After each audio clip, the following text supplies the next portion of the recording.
países, falamos com professores da Espanha, professores da Argentina, do Chile, do Uruguai. Ontem mesmo tivemos contato com o México, com New Jersey, Nova York, Londres, e hoje nós vamos encerrar com toda certeza, com chave de ouro, com essa aula magna que vai nos brindar o professor Jorge Duarte Pinheiro. Nós estamos honrados em receber o professor. Eu, em breve, lerei o currículo do professor aqui e farei as apresentações. Estou também com a Sueli De Pierre, a minha querida amiga. Queria agradecer a presença de todos que estiveram com a gente nesses diálogos, estão com a gente neste sábado aqui, às 15 horas. Agradecer, fazer um agradecimento especialíssimo ao professor Jorge, porque está nos brindando com a palestra num sábado de noite em Portugal, né?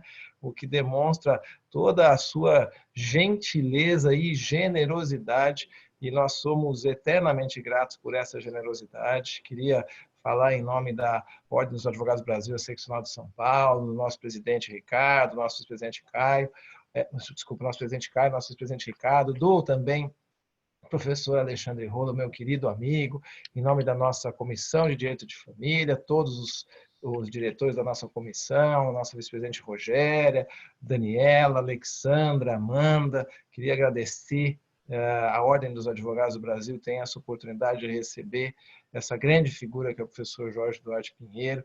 Vou ler aqui o seu breve currículo, o seu currículo resumido, vocês vão ver o tamanho do currículo e o tamanho da generosidade do professor, que é licenciado, mestre e doutor pela Faculdade de Direito da Universidade de Lisboa, agregado em Direito Privado pela Faculdade de Direito da Universidade de Nova Lisboa, professor associado da Faculdade de Direito da Universidade de Lisboa, em contrato, onde é docente desde 89, tem se dedicado sobretudo ao ensino e ao estudo do direito da família, direito das sessões e direito dos menores ou das crianças. Tem sido orador em encontros científicos, conferências e curso de direito em Portugal, Brasil, Angola, Guiné-Bissau, Moçambique, Estados Unidos da América e Índia. Foi relator de Portugal no 18º Congresso Internacional de Direito Comparado da International Academy of Comparative Law, tema do relatório Same-Sex Marriage, em Washington, em 2010, vogal do Conselho Geral e do Conselho Pedagógico do Centro de Estudos Judiciários, é autor do Manual Direito de Família Contemporâneo, com 6 edições e 7 impressões entre 2008 e 2019, e eu estava comentando aqui com um professor que eu tenho a honra de ter, o privilégio de ter esse manual com uma dedicatória do professor. Quando nos recebeu o IBDFAN em 2015, lá na Universidade de Lisboa, o professor era diretor da Faculdade de Direito da Universidade de Lisboa, nos recebeu assim como um anfitrião fantástico, nos apresentou a faculdade, nos abriu as portas da faculdade, e somos muito, muito gratos por isso. Também é autor do Manual de Direito das Sessões Contemporâneas, com 4 edições e 3 reimpressões. Publicou recentemente as obras, em 2020, as obras O Ensino de Direito das Sessões Contemporâneas e Limites ao Exercício das Responsabilidades Parentais em Matéria de Saúde da Criança, que é um pouco do que ele vai nos brindar hoje com o tema de sua palestra.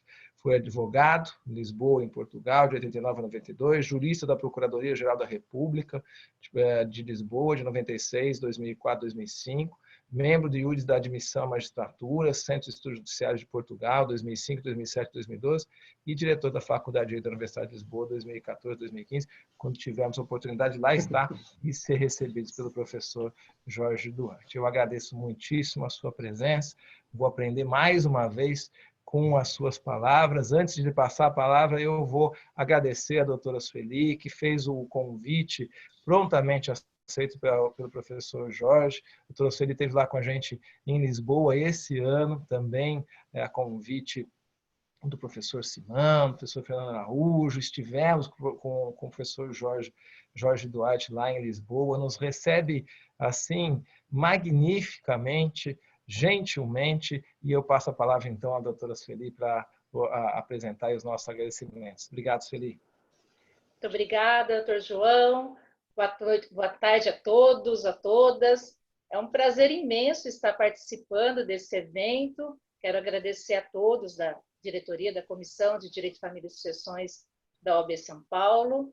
É uma honra, em especial, nesta data, estar aqui conjuntamente com o Dr. Jorge Duarte Pinheiro, que tão gentilmente também me recebeu em janeiro, quando estivemos em Portugal, e falamos um pouquinho a respeito do direito de sucessões, que na ocasião eu disse a ele que é o direito que me fascina. E também tive a oportunidade de ter a obra do doutor com dedicatório, uma obra fantástica, que faz parte aí do meu dia a dia no direito das sucessões. Então, hoje realmente é um dia especial. A sua generosidade de estar aqui conosco, aceitar prontamente o convite, como o doutor João Aguirre falou, nos deixou muito felizes. E, especialmente, para tratar desse assunto hoje, que também nos deixa preocupado aqui no Brasil, nesse período pandêmico, nessa situação que o mundo vivencia, notadamente aí com as responsabilidades parentais, com o seu descumprimento, que nós temos visto muitos casos sendo judicializados aqui no Brasil. Então, o tema que o senhor nos enriquecerá com a sua palestra, trazendo para nós o que o direito português está vivenciando nesse período. Muito obrigada, minha gratidão, e saiba que a experiência que eu tive em Lisboa, participando das Jornadas Luz Brasileira, com contato com o doutor, foi muito importante na transmissão dessa vivência aos nossos alunos da pós-graduação, dos cursos da ESA São Paulo, interior de São Paulo, que muitos estão participando aqui desse evento. Muito obrigada e uma excelente palestra. Obrigado. Eu agradeço muito esta recepção virtual, as muito amáveis palavras que ouvi, e para mim é um gosto imenso encontrar tão ilustres especialistas, tão grandes juristas aqui em Portugal, como futuramente no Brasil, porque também faço as minhas travessias, não é? Já fiz uma saudação a todos os participantes por via escrita, mas reitero agora oralmente. É um gosto enorme. Agradeço o convite, para além desta recepção, à doutora Sueli e ao doutor João Aguirre. Como foi referido, aqui nós estamos 4 horas à frente, portanto aqui são 7h10, mas é preciso explicar que são 7h10 da tarde, mas neste período do ano só escurece quase às 10 da noite, não é? Portanto não é problemático. Neste momento são 7 da tarde e estão 30 graus em Lisboa. Não é? Portanto, bem, e para além dos agradecimentos nominais, também cabem agradecimentos institucionais à própria OAB de São Paulo e à Comissão de Direito de Família e Sucessões. Há uns minutos foi referida a tal recepção do IBDFAM, não é? Mais ou menos em 2015. Aproveito para dizer que eu sou associado internacional do IBDFAM talvez desde 2007, algo do género, portanto destes dias já tenho direito a um cartão dourado, estou a brincar. Mas é um gosto também, é um gosto enorme colaborar com esse grande instituto, essa grande instituição que agrega tanto juristas na área do direito da família e das sucessões. Acima de tudo, é um prazer imenso para mim participar neste evento, sendo convidado a preferir a Mala Magna, num conjunto de outras intervenções que decorreram, que envolveram especialistas e méritos do Brasil e de outras partes do mundo, e portanto também é uma responsabilidade, espero estar à altura. Vou usar um data show, nós aqui costumamos dizer PowerPoint, não é? Vou colocá-lo agora, espero que consiga. Agora, onde é que está a minha tela de compartilhamento? Compartilhar.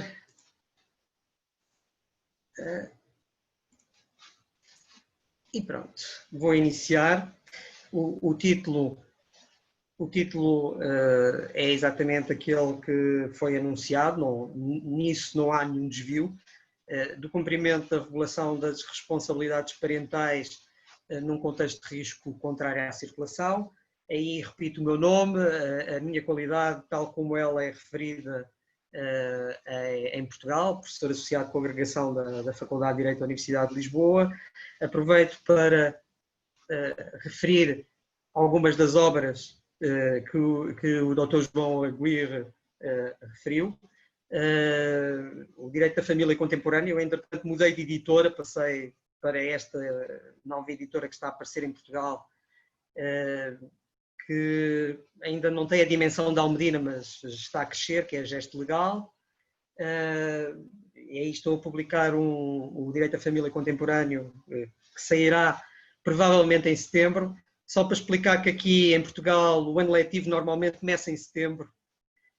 E nós temos um parlamento, um parlamento muito intenso a produzir leis. Isso contrasta um pouco com o Parlamento do Brasil, tanto quanto eu sei. Não é? E é tão normalmente no mês anterior a julho, agosto, portanto, neste mês, nos últimos 15 dias, aprova inúmeros diplomas. Qual é o resultado? Normalmente nós preparamos as obras de direito, já temos escritas, mas esperamos essas alterações para só publicarmos em setembro ou outubro. Porque há sempre mudanças, às vezes inesperadas. É por isso que ele está no prelo, já está no prelo há quase 3 meses, à espera deste período. Mas é uma particularidade de Portugal e do processo legislativo português que também contrasta com o processo legislativo que se vive no Brasil. Uma das obras que me é grata e que justifica, de certo modo, esta intervenção, embora não tenha tratado do assunto nessa obra, curiosamente, está conexa com a saúde, mas é como, eu posso dizer, foi uma vítima da pandemia. É esta obra, Limites ao Exercício das Responsabilidades Parentais em Matéria de Saúde da Criança. Eu ia fazer um lançamento em março e era um lançamento grande. Nós em Portugal até há pouco tempo não tínhamos costume de lançar livros. Ultimamente estamos a adotar essa prática e era o primeiro livro que eu ia fazer um lançamento público, era portanto este, e então ele foi vítima porque eu estava a marcar para março e ocorreu o confinamento, e portanto, ou seja, o livro está disponível, mas nunca houve lançamento, nem vai haver durante este ano, tenho as maiores dúvidas, mas está disponível online no site da Gesto Legal.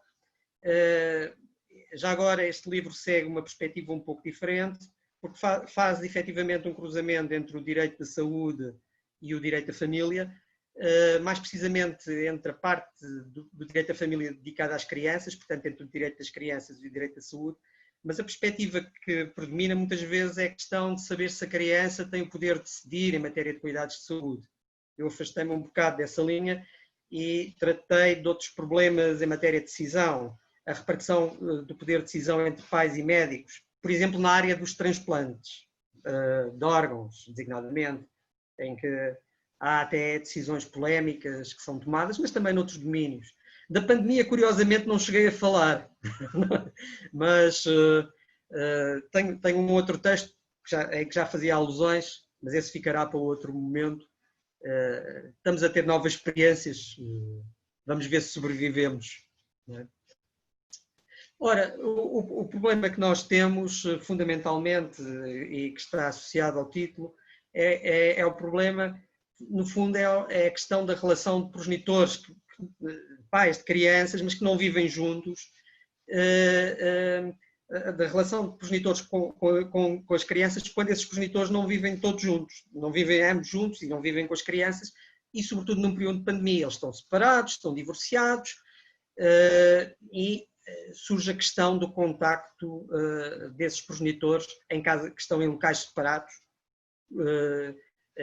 da mobilidade, da circulação, com vista ao convívio, ao contacto com a criança. Este é um problema que em todos os países têm enfrentado neste domínio. O problema é comum em inúmeros territórios, a vários continentes, mas as soluções, ou o modo como se vão se construindo as soluções, depende de certos condicionalismos locais, de certas particularidades. E Portugal tem determinadas particularidades que eu diria que são distintas, muito distintas das particularidades brasileiras, do Brasil. Por exemplo, eu estou a enunciar aí 3, as expressões podem não ser as mais exatas, enuncio 3, que é a unidade política, o primado claro da lei no sistema das fontes de direito e o entendimento inicial da pandemia. Quanto à unidade política, eu diria que a expressão melhor talvez fosse a centralização, o centralismo.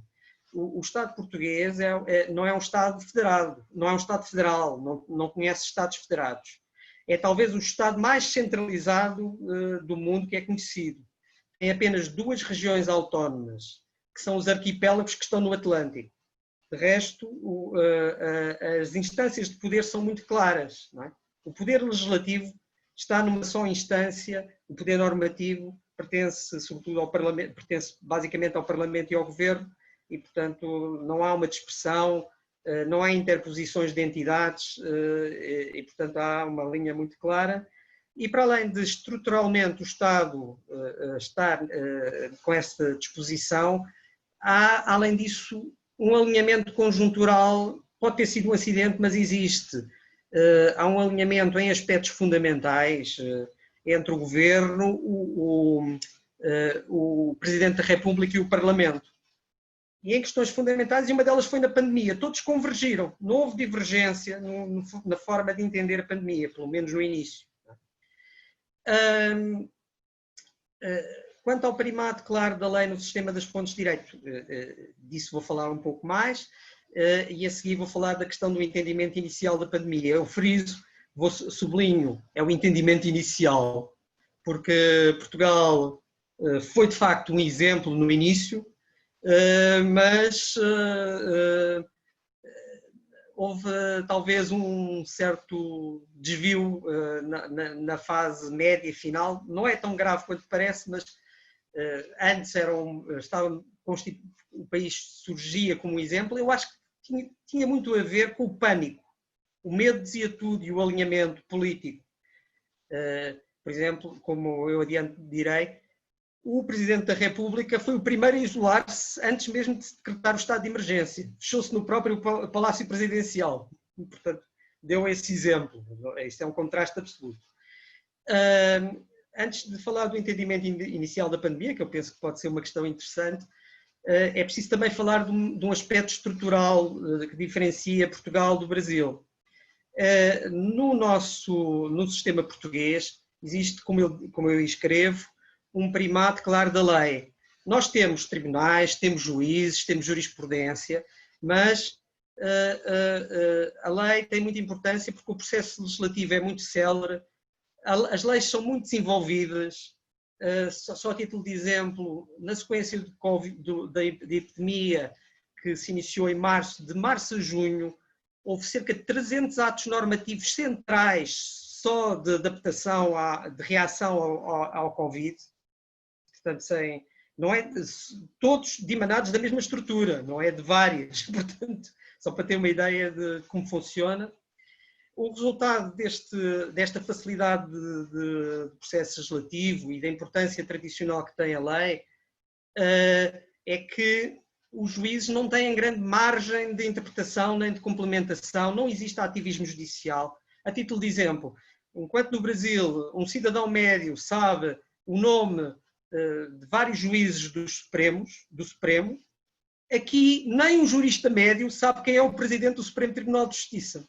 Tal o apagamento, tal a diferença de importância entre o papel do juiz aqui e o papel dos juízes no Brasil. Não é? Portanto,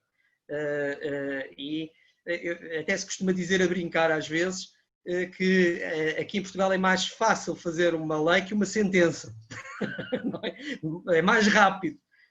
Muitas vezes quando aparece uma divergência de interpretação, os juízes e a doutrina quase não têm tempo de criar uma grande divergência e estar vários anos a discutir o assunto, porque pode aparecer logo uma lei a resolver o assunto.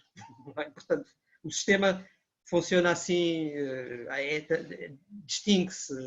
O que também tem a ver com a tal característica da centralização, não é? Isso reflete-se no processo legislativo. Há uma grande conexão entre vários aspectos estruturais do país. E falando da lei, nós, por exemplo, quando tomamos o nosso Código Civil, nós temos a garantia de, quando estamos a ler o Código Civil, estamos a ver a lei que mais ou menos é aplicada, enquanto na área do direito à família e das sucessões, muitas vezes, quando lemos o Código Civil brasileiro, temos que contar com os complementos jurisprudenciais, não podemos muitas vezes confiar-se pura e simplesmente na letra. Mas no caso português podemos, e uma das disposições legais mais importantes neste domínio é o artigo 1906 do Código Civil. Então, estamos a falar da lei pré-Covid. E esta, por acaso, não sofreu alteração, não é? É pré-Covid, é durante Covid e vai ser pós-Covid. Vai haver uma alteração, se calhar, mas não é muito relevante. Esse artigo 1906 define o modo como se estabelece a relação dos pais que estão separados ou divorciados com as crianças. Basicamente, o artigo 1906 enuncia duas grandes possibilidades, embora não feche a porta a outras. Os números que aí vêm referidos são números daquele artigo 1906. Um modelo que é enunciado à cabeça, em primeiro lugar, é o chamado exercício em comum mitigado das responsabilidades parentais. Ou seja, ambos os progenitores exercem as responsabilidades parentais. O problema é que a lei portuguesa não os coloca em situação de paridade. O exercício é desequilibrado entre eles. Exercem os dois, mas um tem mais prerrogativas e poderes que o outro, como adiante veremos. A outra possibilidade é a possibilidade clássica, que é o chamado exercício, que não se pretende hoje em dia, que é o chamado exercício unilateral. Só um dos progenitores exerce as responsabilidades parentais ou o poder familiar e o outro não. Há outras possibilidades que não estão referidas, mas há números do artigo que permitem que se opte por por modelos alternativos. Um dos modelos que não está referido na lei, que eu falarei a seguir, e que se está a tornar muito popular, é o modelo do exercício em residência alternada. Em princípio, a alteração que vai ocorrer uma alteração este mês, no final deste mês, que vai consagrar o modelo. Há 5 projetos de lei que convergem nesse sentido, embora com pequenas diferenças. E esta é a grande polémica hoje em dia em matéria de exercício pré-Covid, e se calhar pós-Covid e durante Covid, é esse outro modelo.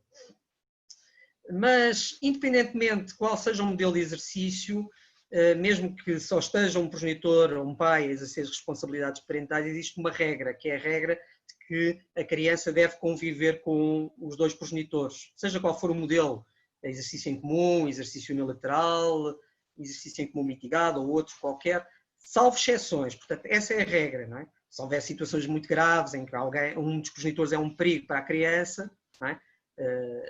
Em princípio, ele pode não conviver ou o convívio pode ser supervisionado, suspendido, etc., condicionado. Não é?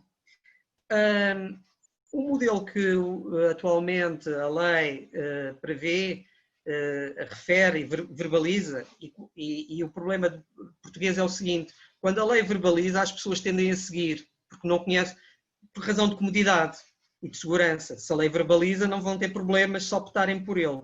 Não é? E, portanto, este até há algum tempo era inequivocamente o mais praticado. Entretanto, está a sofrer a competição do outro, que em princípio vai ser introduzido, que é o exercício em residência alternada. E este modelo que está aqui previsto na lei portuguesa não é muito distinto de um modelo que foi adotado já na década anterior em vários países europeus. E que assenta numa divisão entre questões de particular importância e atos da vida corrente do filho. Questões de particular importância são aquelas que acontecem muito raramente, que às vezes têm a ver com... são questões que se prolongam, que têm consequências grandes ou então consequências prolongadas no tempo. Não é?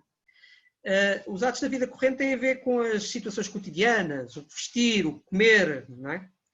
E, portanto, este modelo, que a lei em 2008 entendeu que se devia seguir, basicamente consiste nisto. Os dois progenitores exercem em comum as responsabilidades parentais quando se trata de decidir em matéria de questões de particular importância. Se eu quiser dar um exemplo extremo, é uma questão de particular importância decidir se uma criança é submetida a uma cirurgia importante ou não, uma cirurgia que tem consequências, tem um risco para a saúde, não é? Isso será uma questão de particular importância.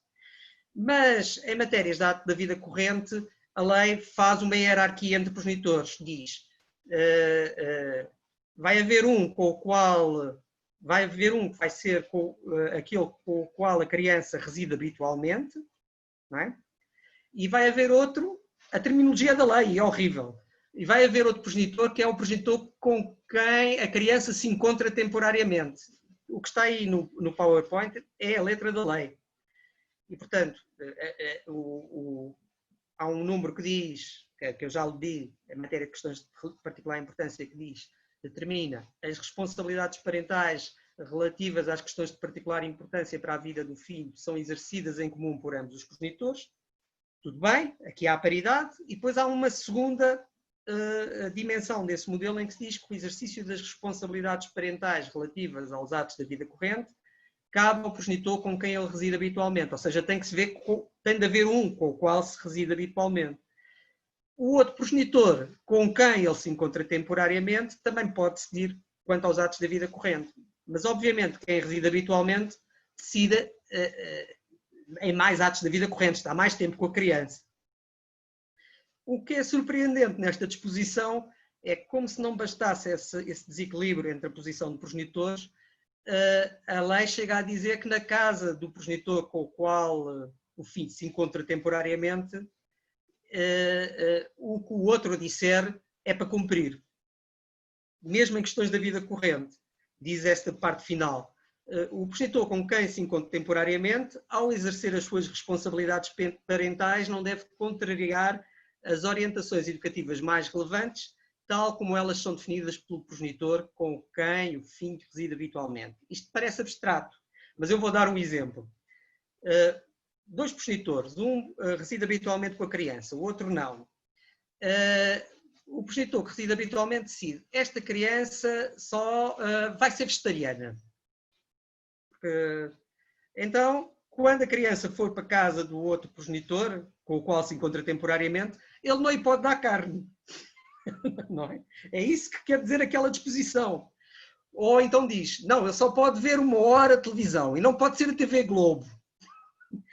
O outro, quando for para a casa do outro, quando a criança for para a casa do outro, não pode ver mais de 1 hora e nunca da TV Globo. Estão a perceber como este sistema é estranho, mas foi este sistema, porque diziam, tem que haver uma coerência na linha educativa, a criança não pode ir para a casa do pai, a mãe diz uma coisa, o pai diz outra, não, tem que ir, mas muda só de casa, o resto é tudo igual.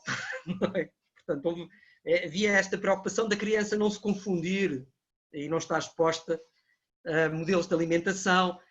Mesmo, orientações educativas é isto, são os hábitos de sono, a alimentação, a exposição aos ecrãs, tudo isto. Enfim. E, portanto, por isso é que o exercício em comum é mitigado, porque não é pleno, não existe uma paridade plena. E depois há o exercício, como eu disse, o exercício menos comum, que é o exercício unilateral, o exercício que cabe a um progenitor só e não ao outro. Isso pode resultar de acordo, embora não seja bem visto, e pode ser imposto pelo tribunal, mas só pode ser imposto pelo tribunal fundamentadamente quando se achar que o exercício em comum é contrário aos interesses do filho. Isso pode acontecer até em situações, se eu quiser ser extremo, pode acontecer quando o progenitor pratica abusos sexuais, seja autor de violência doméstica, ele é afastado, e aí muitas vezes não apenas do exercício, também do convívio. Embora não seja o exercício unilateral, não implica automático afastamento do convívio. Há outras possibilidades, para além destas, do exercício em comum mitigado e do exercício unilateral. Porque há números do tal artigo que dizem que o juiz deve atender ao eventual acordo dos pais, há disponibilidade manifestada por cada um dos pais para promover relações habituais do filho com o outro, portanto pode haver relações habituais entre os dois progenitores e não apenas entre um, ao contrário do que dizia o número 1. O juiz, e também se diz que o juiz deve ter em conta o interesse do filho numa relação de grande proximidade com os dois progenitores, que deve favorecer, que deve encaminhar-se para soluções de favorecimento de amplas oportunidades de contacto com ambos e de partilha de responsabilidades entre eles. Estas expressões não estão entre aspas, mas algumas delas são usadas pelos números do artigo 1906. O artigo 1906, eu tenho de explicar, ele é muito académico. Ele foi inspirado, ele mergulhou a sua inspiração numa comissão de peritos europeus, que é a Comissão de Direito da Família Europeu, de que fazia parte naquela época o professor Guilherme de Oliveira de Coimbra. Portanto, ele está construído de uma forma muito académica, se repararem. E na altura refletia um sentimento europeu, mas já passaram mais de 10 anos. Já passaram mais de 10 anos que levam a olhar com especial gosto ou especial favorecimento um outro modelo, uma outra possibilidade, que é o exercício em comum com residência alternada. Aqui, o exercício em comum com residência alternada acaba por ter uma definição, a lei não vai fazer essa definição, mas existe uma definição técnica. Para haver exercício em comum com residência alternada, estamos a falar da divisão de tempos, o tempo que o progenitor tem com a criança.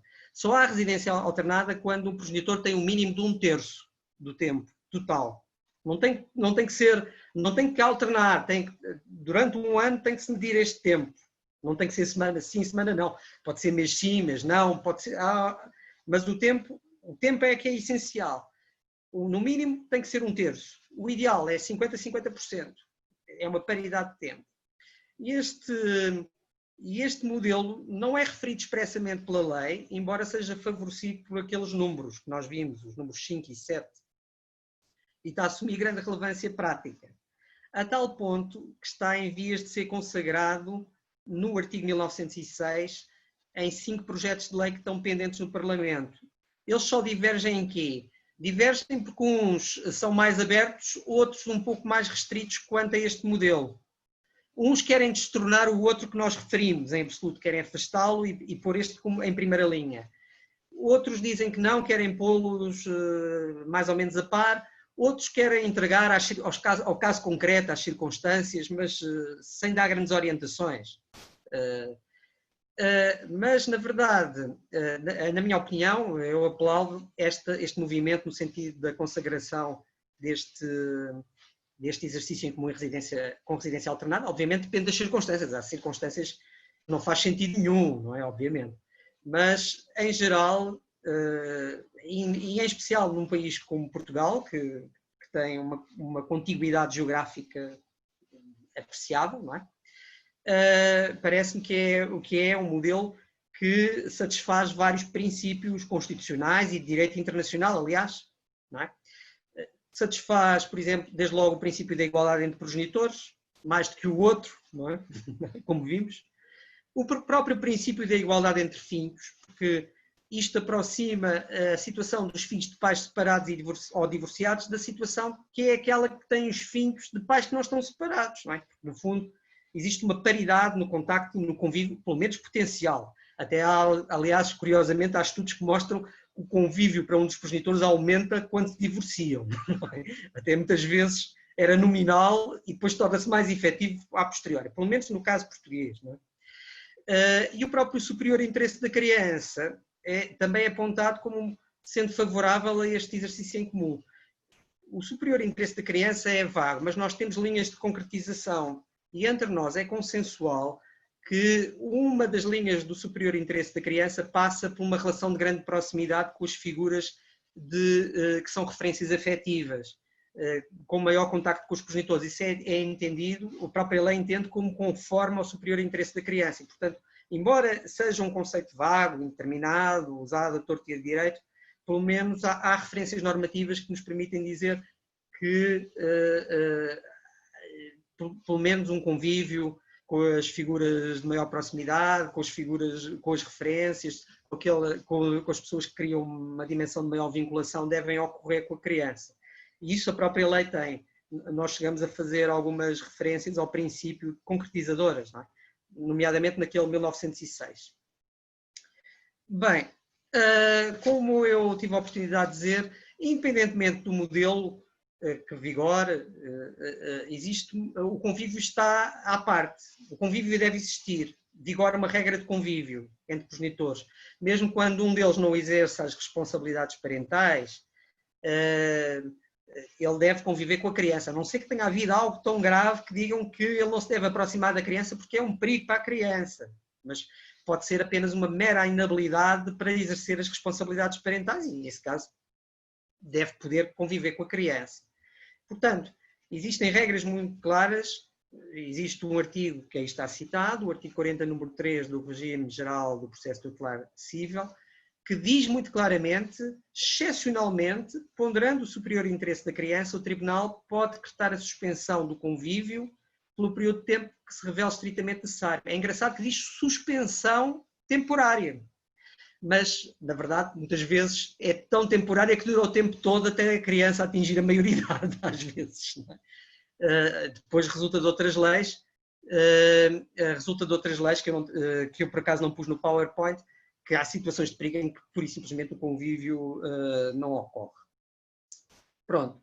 Este é o cenário legal pré-Covid que não foi alterado, vai ser alterado no final deste mês, mas, como eu direi adiante, houve depois uma regra específica para o contacto entre dos progenitores com a criança no momento da pandemia, no momento de crítico da pandemia, mais precisamente.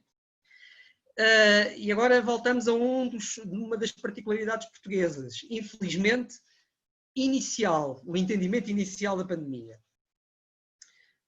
Os primeiros casos que a nossa Direção-Geral de Saúde registou em Portugal ocorreram em 2 de março e houve logo a informação.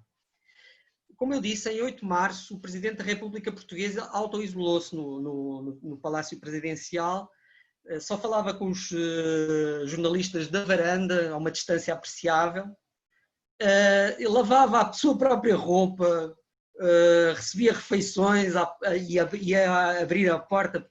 E então, perante a preocupação que ele tinha, ele não é hipocondríaco, ele é uma pessoa que gosta de estar em boa condição física, uma pessoa já com uma certa idade, mas é famosa, por exemplo, numa campanha eleitoral da cidade de Lisboa, é famoso por ter tentado atravessou o rio Tejo de uma margem à outra a nado, não é? Portanto, já há muitos anos, na década de 80. E é uma pessoa que gosta de praia e muito ativo, embora já tenha mais de 70 anos, é uma pessoa que sempre faz por estar bem de saúde e gosta de que todos estejam bem de saúde. E na sequência do exemplo, penso que isso levou a um movimento espontâneo de auto-isolamento. As pessoas auto-isolaram-se mesmo antes de surgirem regras a permitirem ou a determinarem. E elas apareceram rapidamente.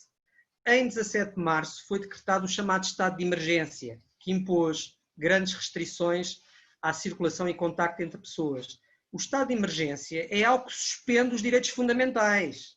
Portanto, a própria circulação era entendida como um direito fundamental e, portanto, isso dava poderes para que houvesse um cumprimento e para que temporariamente algumas regras da Constituição não fossem observadas. Não é? Mas, curiosamente, não foi necessário usar a intervenção policial, gerou-se um elevado nível de cumprimento. Tão grande que eu confesso que nos primeiros dias pareceu-me que tinha havido uma bomba, eu olhava, as estruturas da cidade estavam intactas, mas não se via pessoas na rua, só via pássaros. Aliás, há histórias muito curiosas em Lisboa, estão a aparecer golfinhos, aves que nós pensávamos que já estavam extintas devido ao desaparecimento dos seres humanos das ruas das cidades e da envolvente. Mas as pessoas encaravam aquilo de uma forma séria. Era como se o exterior fosse perfeitamente hostil. Eu mesmo para sair, sentia-me culpado. As pessoas para saírem só saíam em última análise, mesmo para fazer compras e furtivamente.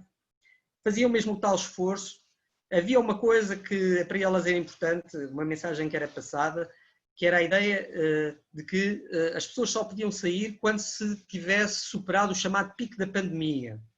O pico da pandemia aqui tem qual é o sentido disso? O pico da pandemia seria o momento em que poderia haver a maior pressão para o sistema público de saúde. O sistema público de saúde português é um sistema muito elogiado, inspirado no britânico, não tão bom, já não está em tão bom estado quanto antes, mas mesmo assim é muito bom.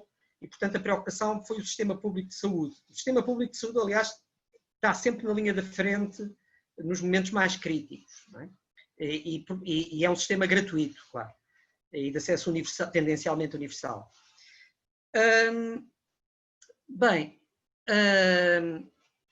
O problema, como estão a ver perante esta atitude de respeito pela ideia de não circular, já estão a ver, o estado de emergência foi decretado no dia 17, em Portugal o dia do pai é dia 19 de março, salvo erro, no Brasil em agosto, não é? Penso que sim. E portanto, logo 2 dias depois, todos sabemos como é que são importantes estas datas. O dia do pai, o dia da mãe, o Natal, a Páscoa, as férias, enfim. E nós tivemos o dia do pai, tivemos a Páscoa e também tivemos o dia da mãe. O dia da mãe mais cedo que no Brasil. Aqui é no primeiro domingo. Penso que no Brasil é no segundo domingo. Não é? Portanto, há aqui umas divergências das datas, então foi tudo foi acontecendo mais ou menos cedo. E como devem calcular, o que é que representa para progenitores separados, designadamente para um pai, não poder estar com um progenitor do sexo masculino, não poder estar com a criança no dia do pai. Não é? Portanto, ou nos próprios aniversários, como se sabe. Não é? No aniversário da criança, no aniversário do pai, da mãe, enfim, há muitos pretextos. Uma primeira leitura do interesse superior da criança atribui a prevalência à saúde, cegamente atribui a prevalência ao interesse da criança, de tal modo, na não circulação, que dizia isto é suficiente para ele não conviver com o progenitor. Ou seja, a ideia era a seguinte: é decretado o estado de emergência, a criança está na casa de um pai, nunca mais sai, enquanto houver estado de emergência. Podia ser a tentação. O que é curioso é que aquela lei que nós tivemos a ver não foi alterada. Pelo contrário, depois apareceram atos a regular, apareceu um decreto de regulamentação do estado de emergência. Nós tivemos 3 decretos de estado de emergência relacionados com a pandemia, que vieram salvaguardar expressamente o cumprimento da regulação. Vieram preservar a circulação. Vieram impedir que se dissesse: não, isto é muito perigoso, a criança não sai. Porque houve a tentação inicial de... Umas vezes seria autêntico, outras vezes seria um pretexto para limitar o acesso ao progenitor, para incomodá-lo, como devem calcular. Não é? E houve, efetivamente, essa preocupação. O primeiro decreto regulamentador do estado de emergência é de 18 de março. Portanto, o decreto é 17, o dia do pai é 19. Não é? 17 é decretado o estado de emergência, 18 veio o decreto, o dia do pai é no dia seguinte. Mas este decreto é publicado à meia-noite, não é? À meia-noite do dia 18, porque nós temos o Diário da República eletrónico, portanto, e para vigorar de imediato, já no dia seguinte. E entre as exceções que havia à circulação, havia várias. Os cidadãos em geral, os cidadãos não podiam circular em espaços e vias públicas, mas podiam fazê-lo para alguns propósitos. Designadamente, têm que viver. O que é que vão comer? Não é? Para fazerem compras para casa tinham que circular, está lá escrito. Os cidadãos podem circular em espaços e vias públicas, designadamente para adquirir bens e serviços. E aquilo tinha muitas alíneas e de repente paramos com umas interessantes. Também se podem circular com vista a deslocações para acompanhar menores. E também se podem podem circular nas vias públicas por outras razões familiares imperativas, designadamente para cumprir a partida das responsabilidades parentais, conforme determinado por acordo entre os titulares das mesmas ou pelo tribunal competente. Estão a ver a finura, a prolixidade legislativa portuguesa. está tudo preocupado com a saúde e de repente aparece um decreto de estado de emergência que até fala das responsabilidades parentais, a dizer não, continuam em vigor, as pessoas podem circular só para cumprir o acordo de regulação. Sei de casos de progenitores que circulavam com certidão do acordo de regulação para o caso de serem parados pela polícia. Com medo, não é? Para poderem justificar a deslocação entre o seu domicílio e o domicílio do outro progenitor. É claro que esta medida é compreensível, mas também é um bocado extrema, porque há situações, certamente, em que não faz sentido que se continue a observar a regulação das responsabilidades parentais. E havia outros artigos que obrigavam a restringir esta ideia tão favorável à continuação da regulação, à continuação da circulação para os progenitores continuarem a conviver com a criança. Mas foi fundamental para dividir as águas, para dizer, não, agora não me venham falar de doenças para iniciar uma situação de não cumprimento. Porque sabia-se lá quanto tempo ia durar a pandemia, ou sabe-se lá, não é? Mas, na verdade, há circunstâncias que permitiram identificar um conjunto de restrições ao convívio da criança com o progenitor, não obstante a ausência de previsão expressa, que resultavam de outras partes do decreto de estado de emergência. Por exemplo, uma pessoa que está infectada ou que está a aguardar teste não pode sair de casa. É um perigo para todos os outros, enquanto não se tiver certeza ou enquanto estiver contaminada. O próprio decreto punia. Nós até temos um sistema de SMS, quando a pessoa é detectada, vai recebendo sistematicamente avisos para não sair de casa, diariamente. Não é? Então, se um dos progenitores está infectado, não faz sentido que ele invoque a regulação para ficar com a criança. Portanto, a criança não vai ter com o progenitor infectado. Se o progenitor infectado vive com outra pessoa que está infectada, também não faz sentido que ele vá para casa desse progenitor, mesmo que o próprio progenitor não esteja infectado, está lá uma pessoa infectada. Se o progenitor está à espera de teste, não se sabe se é positivo ou negativo, mas se está à espera de teste foi porque tem suspeitas, foi sinalizado. Não é? É preciso aguardar. E se estiver a viver com outra pessoa, a mesma coisa. Portanto, também não faz sentido que a criança, isto tornou-se consensual, não faz sentido que a criança se desloque para uma casa de pessoas sobre as quais recai a suspeita que estão a aguardar um teste.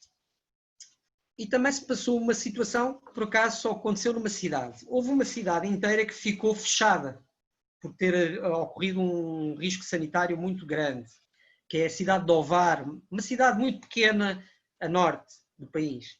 E, portanto, não se podia circular do resto do país para lá, nem sair de Ovar para o resto do país. Não é? Havia um cerco sanitário. E é mais um caso. Se um progenitor vive em Ovar, não pode esperar que a criança venha ter consigo no momento em que está montado o cerco sanitário. Portanto, foi mais um caso em que foi consensual. O outro caso teve a ver com a Páscoa. E, curiosamente, a solução da Páscoa foi ao contrário do Dia do Pai. O Dia do Pai ficou intacto, mas a Páscoa não. A Páscoa foi um teste e criou-se uma proibição dos portugueses circularem para fora de cada um dos municípios onde viviam, ou concelhos. Uma pessoa de Lisboa não podia ir para Cascais, não podia ir para Loures e vice-versa. E isto era imperativo. E, portanto, entre aquelas horas que estão ali, as 0 horas do dia 9 de Abril e as 24 horas do dia 13 de Abril, não se podia circular entre municípios, a não ser que fossem forças de segurança, profissionais de saúde, mas não estava previsto que os progenitores, para repartir as responsabilidades parentais, circulassem. Reparem que a Páscoa, por vezes, é um dos momentos de repartição, de divisão, as férias da Páscoa, a divisão, pelo menos aqui em Portugal, as férias de Natal, a Páscoa, as chamadas férias de verão. Não é? E, portanto, houve aqui 3 momentos que foram mais ou menos consensuais de restrições.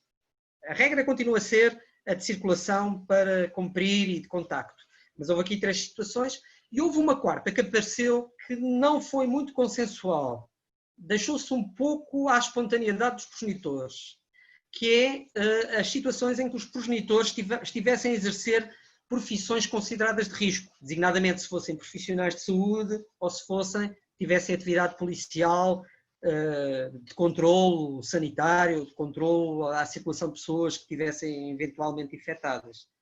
Aí discutiu-se se estas pessoas estavam impedidas de conviver ou se não era uma questão sobretudo ética, em geral, ou espontânea.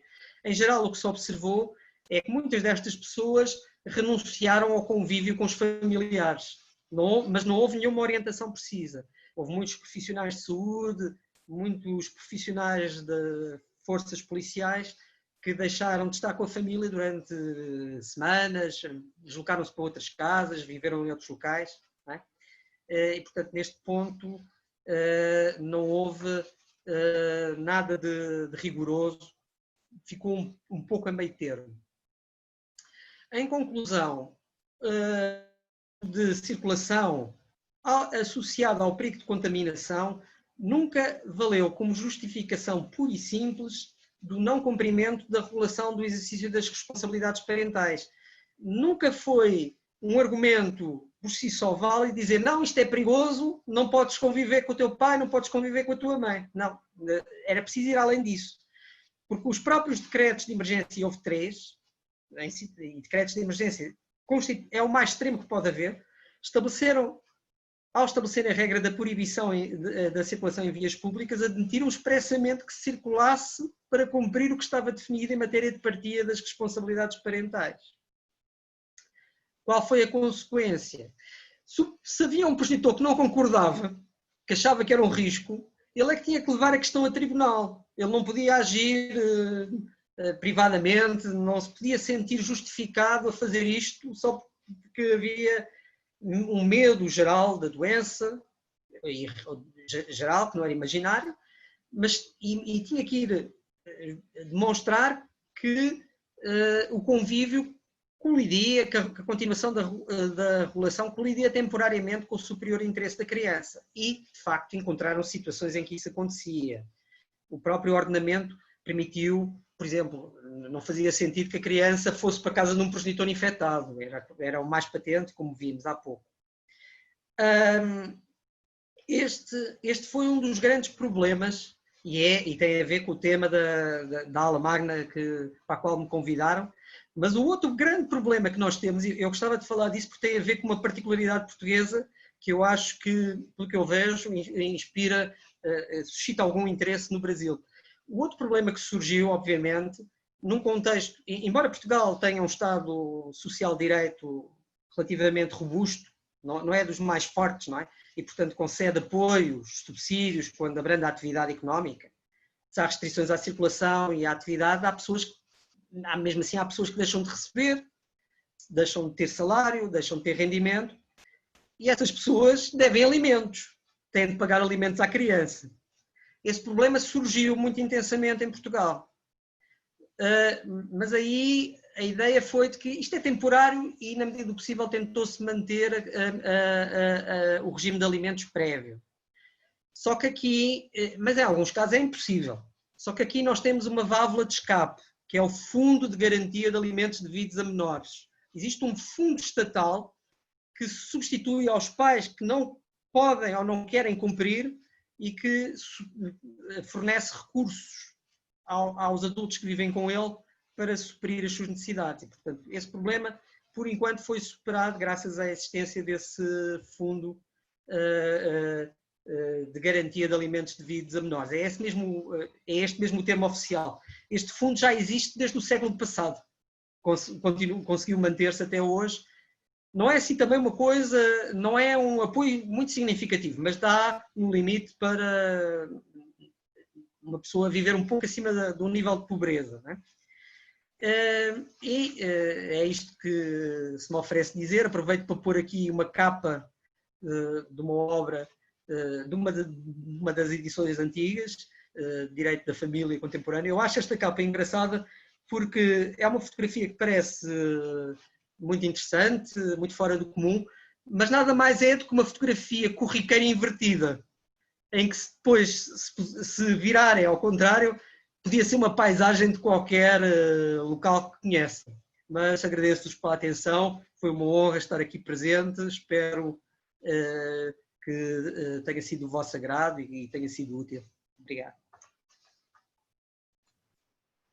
Professor Jorge, muitíssimo obrigado, foi fantástica a sua apresentação, como só ia acontecer, né? Estamos muito honrados em receber as suas palavras, nós podemos ver aqui uma diferença de óticas aqui e de políticas governamentais. No Brasil, nós temos, primeiro, foi muito interessante falar da questão política de Portugal, né, e do fato de não ser uma federação como o Brasil. O Brasil, pela questão territorial, também tem esse pacto federativo, e tivemos, no momento da pandemia, um problema muito sério de uma divergência de políticas públicas, especialmente porque o governo federal ele acabou minimizando os efeitos da pandemia, o que efetivamente trouxe um resultado negativo, né? Porque não foi uma gripezinha, já temos aqui, em números oficiais, 70 mil mortes,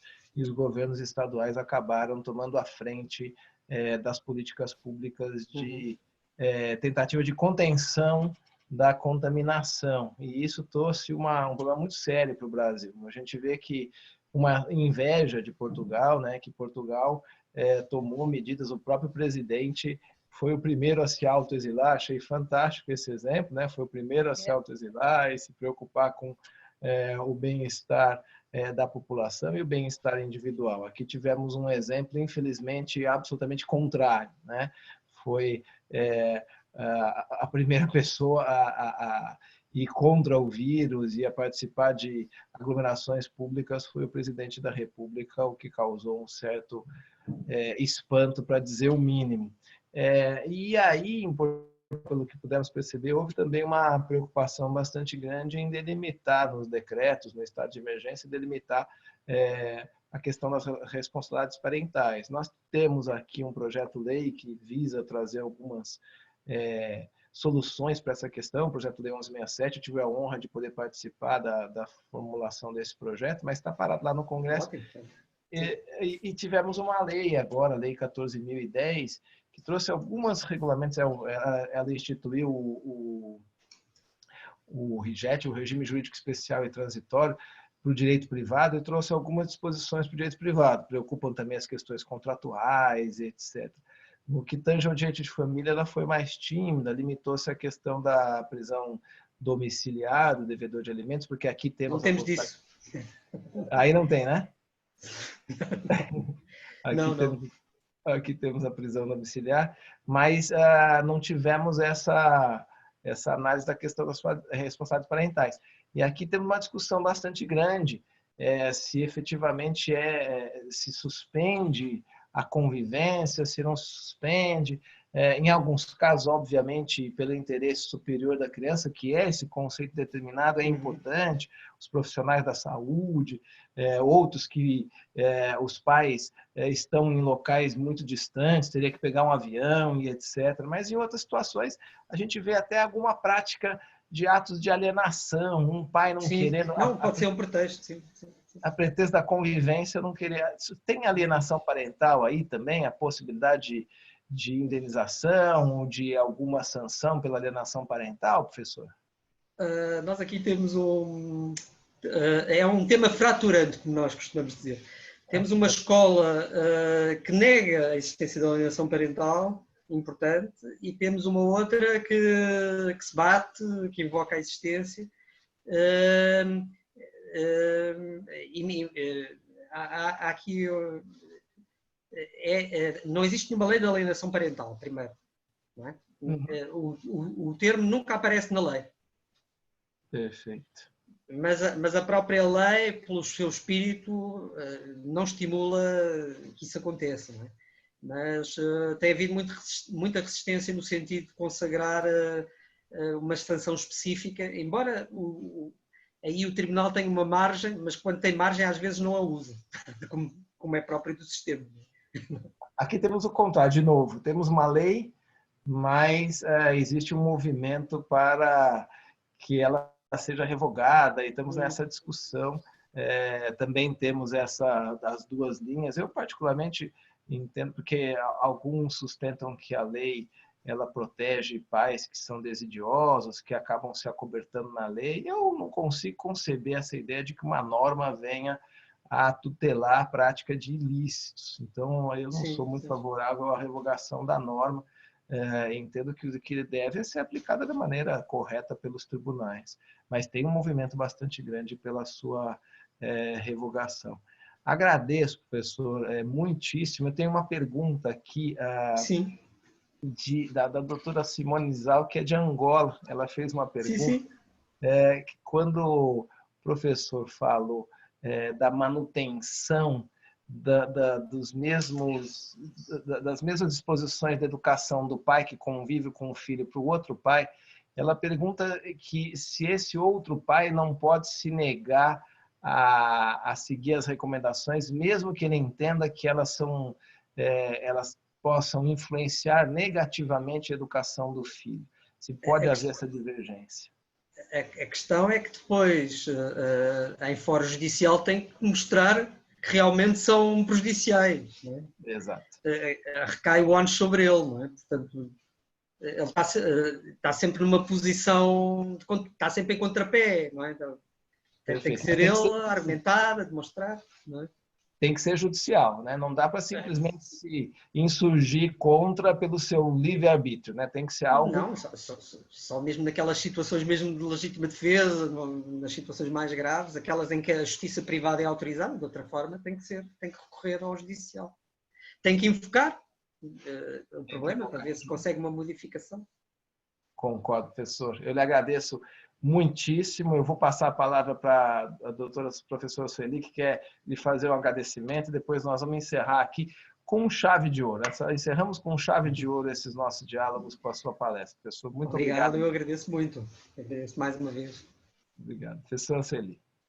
Muito obrigada. Excelente explanação, riquíssimo a compreensão da condução do período de pandemia em Portugal, e como o Dr. João Aguirre falou, invejável o comportamento político em torno da questão aí do debate, em torno da criança, em torno dos pais, da parentalidade, e a preocupação, né, com o convívio e a questão, inclusive, dos alimentos, né, Dr. João Aguirre, que é tão prejudicial.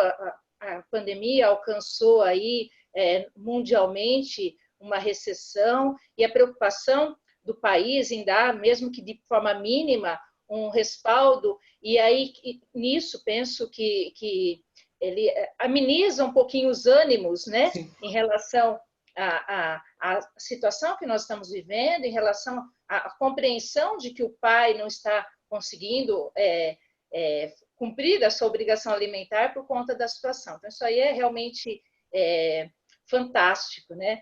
E concluindo, até apenas para enfatizar, como nós estamos falando aí do direito de família, eu gostaria aqui de falar que o direito, especialmente aqui nas famílias, e apresentar aqui uma poesia lisboeta de Sofia de Melo Brenner, chamada... Adoro. É a minha poetisa favorita.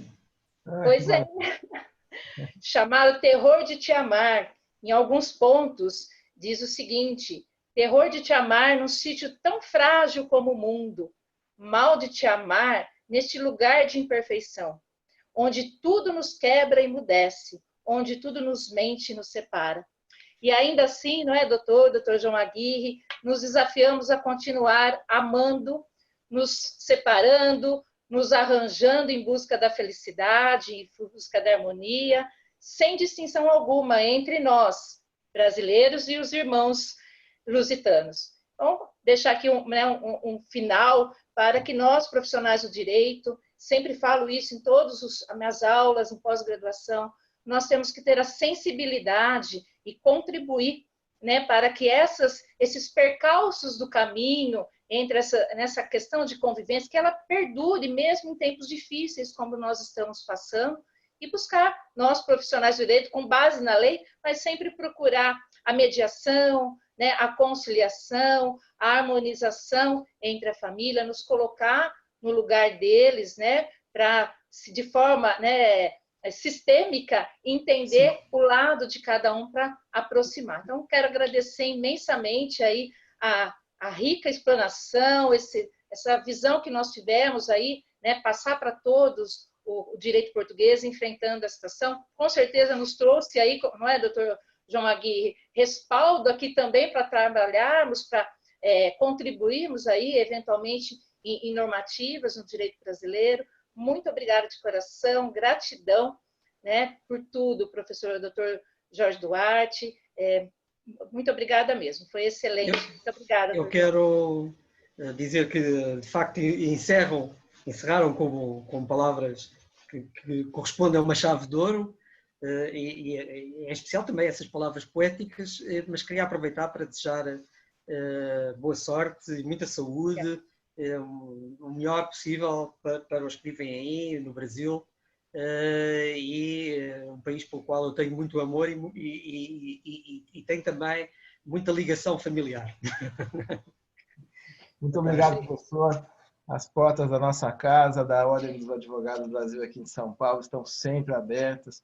Quando vier ao Brasil, se vier a São Paulo, não deixe de entrar em contato conosco, vamos recebê-lo com o maior prazer e esperamos dar a acolhida que o professor nos deu aí em Lisboa. Agradeço mais uma vez essa brilhante explanação, essa aula magna, na acepção da palavra, porque foi uma aula magna mesmo.